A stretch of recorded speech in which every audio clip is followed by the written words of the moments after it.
Kali ni kita akan lihat 3 tiang utama agama kita berdasarkan hadis Jibril yang terkenal. Nak faham 3 benda ni? Senang je. Cuba bayangkan ia macam sepohon pokok yang lengkap. Kita mulakan dari bawah, dari akarnya. Akar ini yang kita tak nampak, itulah dia iman.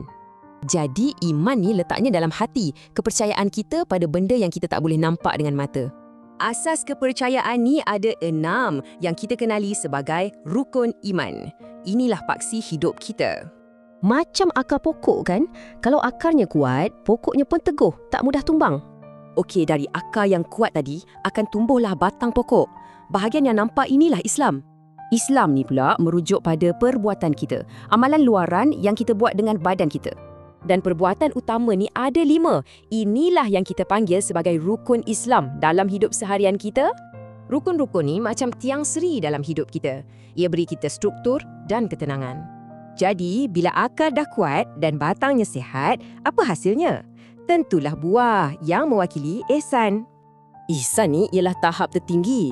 Ia bermaksud kita buat semua benda dengan kualiti terbaik. Maksudnya, kita beribadah seolah-olah kita nampak Allah. Kalau tak, kita yakin Dia nampak kita.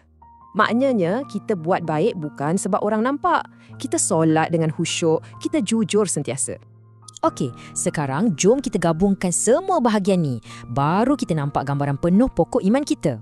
Jadi, iman tu kepercayaan dalaman, Islam pula amalan luaran. Dan ihsan, kualiti dan keikhlasan. 3-3 ni tak boleh dipisahkan. Barulah pokok iman kita jadi sempurna, sihat dan subur. Jadi persoalannya untuk kita semua, macam mana kita nak jaga dan suburkan pokok iman kita sendiri?